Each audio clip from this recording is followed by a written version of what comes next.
Donc, le webinaire va être en français et la présentation porte sur une approche qui a permis à une organisation de renouveler sa capacité d'innover et sa capacité d'améliorer sa performance, comme il nous a été permis de le constater de visu. De nombreuses organisations ont investi une grande quantité d'efforts dans l'amélioration continue de leur capacité, de leur processus, et ainsi de suite. Et ces organisations ont essentiellement mis en œuvre un cadre logiciel de génie industriel où les membres du groupe de méthodes et outils sont constamment à la recherche de moyens visant à améliorer l'efficacité, réduire leurs pertes et améliorer la productivité. Toutefois, certaines parmi les organisations qui ont accompli le plus de progrès dans ce secteur semblent avoir atteint un point où cette recherche continue d'une performance quasi optimale est affectée par des limites reliées à leur main-d'œuvre et plus particulièrement à l'environnement de travail qui a été établi par les organisations en question et qui souvent s'avère la source de ces limites. Les cadres supérieurs en sont d'ailleurs venus à reconnaître que certaines de ces limites doivent être surmontées ou, à tout le moins, doivent être réduites dans le but de maintenir le rythme des changements à mettre en œuvre et toujours dans le but d'améliorer leur performance de leur organisation. Leur défi est de trouver un moyen fiable d'identifier en quoi ces limites consistent en premier lieu, puisque dans l'ensemble, chacun a sa propre idée sur le sujet, et finalement d'en tirer des conclusions pratiques qui peuvent être mises en œuvre pour améliorer la performance de l'organisation. Ce webinaire est essentiellement ce qui contribue au succès d'une organisation. L'efficacité est certainement un élément important, mais il n'est pas le seul.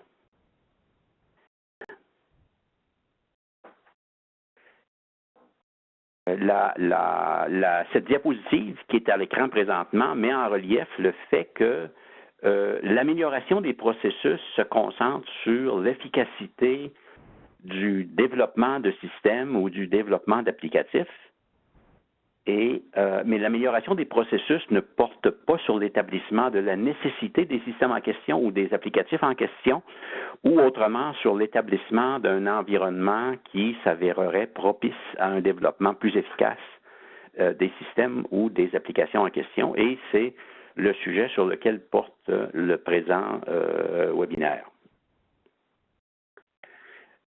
Soft commence à prendre de l'importance dans les organisations et d'ailleurs l'adoption en masse des approches agiles depuis quelques années constitue un symptôme de cette problématique. Donc, comment motiver les gens pour les intervenants dans un projet ou dans une initiative quelconque pour améliorer la performance globale de l'organisation? Et des observations empiriques ont d'ailleurs été réalisées et qui démontrent de personnes avec qui il est possible d'entretenir des relations sociales stables et limitées à environ 150. Une organisation comptant moins de 150 personnes est plus efficace qu'une organisation qui en compte un plus grand nombre, découle du fait que dans la première, les intervenants sont plus à même de communiquer efficacement et de connaître leurs forces et leurs faiblesses, et donc de pouvoir mutuellement profiter de leurs forces et par ailleurs de compenser leurs faiblesses. Alors là, un des attraits des méthodes agiles, et notamment de cette caractéristique, c'est-à-dire l'établissement d'un esprit d'équipe où la communication est privilégiée. Une organisation de plus grande envergure devra nécessairement mettre en place une structure et des façons de communiquer qui ralentiront nécessairement les échanges entre les intervenants.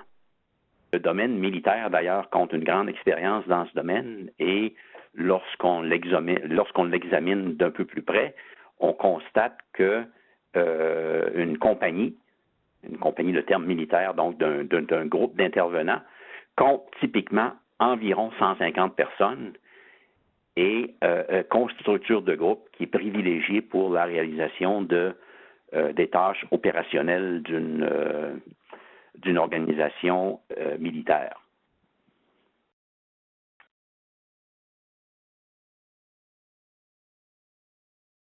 Les sont donc pourquoi certaines organisations ont-elles la capacité d'innover, d'élargir leur marché, alors que d'autres, peut-être eues dans le passé, font maintenant face à une impasse. Et est-ce qu'il est possible de mesurer ou d'obtenir de définir des indicateurs sur les obstacles qui devraient être surmontés afin d'améliorer la capacité d'une organisation à innover et à augmenter sa productivité. Et il nous a d'ailleurs été fréquemment donné d'observer deux organisations qui présentent plus ou moins un même niveau de maturité dans leur façon de faire. L'une est couronnée de succès et l'autre fait montre d'un niveau de performance médiocre et bien en dessous de ce à quoi il serait plausible de s'attendre. À laquelle nous avons tenté de répondre fut de savoir s'il était possible de mesurer certains aspects de ce phénomène afin de proposer des solutions et d'en évaluer l'effet.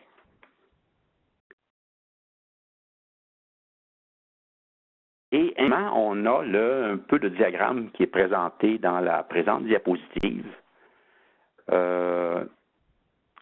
Effectivement, qu'il s'agit d'un terme qui est abordé par la gestion du changement, que la gestion du changement se concentre souvent plus sur la mécanique que sur l'élément de base qui est à la source du changement, c'est-à-dire les personnes, les intervenants, et à un niveau plus large, la culture organisationnelle. Et malheureusement, notre expérience nous a permis de constater que la haute direction est beaucoup plus réceptive à la résolution de problèmes mécaniques que la résolution de questions qui sont reliées à la culture organisationnelle. En fait, il nous a été possible de constater que les cadres supérieurs d'une organisation peuvent se sentir personnellement visés lorsque des questions relatives à la culture organisationnelle sont discutées. Les facteurs en jeu dans la réalisation des travaux exécutés par les intervenants d'une organisation, il s'est avéré nécessaire d'examiner de plus près le contexte à l'intérieur duquel s'installent les travaux en question. Et donc, on parle ici d'environnement culturel et social et les caractéristiques recherchées en ce qui concerne les intervenants qui seront appelés à réaliser ces travaux. Et le modèle Canavin offre un point de départ qui est intéressant. Donc, c'est un modèle qui a été mis au point en 1999 par David Snowden dans le cadre de la gestion du savoir-faire. Canavin est représenté dans la présente diapositive. Donc, on a quatre axes ou 4 cadrans qui se rapportent au genre de travaux qui sont effectués et qui abordent la question en termes de relation de cause à effet. Donc, dans le premier cadran, on retrouve le travail complexe qui implique que la relation de cause à effet est inconnue a priori et ne le sera qu'après avoir terminé le travail.